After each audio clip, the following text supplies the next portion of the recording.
নমস্কার, ভগবান শ্রী গণেশের নাম নিয়ে শুরু করছি আজ আমাদের আলোচ্য বিষয় তারকেশ্বর মন্দিরের এক অজানা অলৌকিক রহস্য। এই বিষয়ে বিস্তারিত জানতে ভিডিওটি অবশ্যই শেষ পর্যন্ত দেখবেন।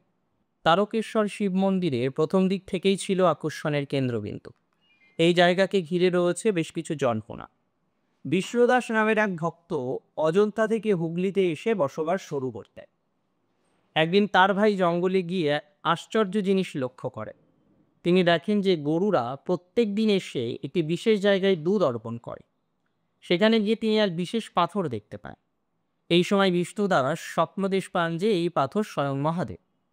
পরবর্তীকালে ওই স্থানে তারকেশ্বরের মন্দিরটি গড়ে ওঠে। এই শিবলিঙ্গটি কেউ স্থাপন করেনি এবং এর অবস্থান আদিকাল থেকেই ছিল।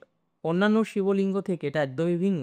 স্থানীয় কিংবদন্তি অনুযায়ী রাজা ভারমাল্য এই শিবলিঙ্গের স্বপ্ন দেখেছিলেন এবং পরবর্তীতে তা খুঁজে বের করেন। বর্তমান মন্দির মৌল রাজাদের আমলেই তৈরি বলে মনে করা হয়।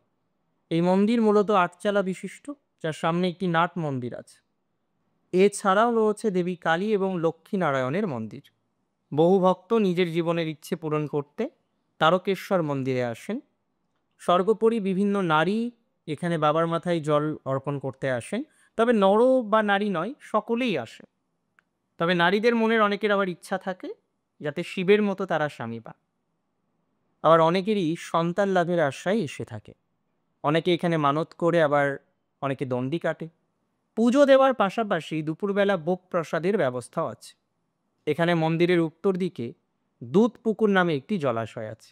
ভক্তরা বিশ্বাস করেন যে এখানে স্নান করলে যাবতীয় মনস্কামনা পূর্ণ হয়, সেরে ওঠে শরীরের রোগ ব্যাধি। শ্রী রামকৃষ্ণদেবের পত্নী সারদা দেবী একাধিকবার এই মন্দিরে পুজো দিতে এসেছিলেন। গাজন উৎসবের সময় শ্রাবণ মাসে এবং শিবরাত্রির সময় প্রচুর তীর্থযাত্রী এই স্থানে আসেন খালি পায়ে, কাঁধে বাঁক নিয়ে। দীর্ঘ রাস্তা হেঁটে যাওয়াটাও এক ভিন্ন অভিজ্ঞতা।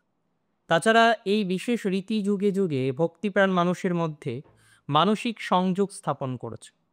জাতি, ধর্ম, বর্ণ নির্বিশেষে সকল মানুষই এখানে মহাদেবের উদ্দেশ্যে জল কিংবা দুধ অর্পণ করতে আসেন।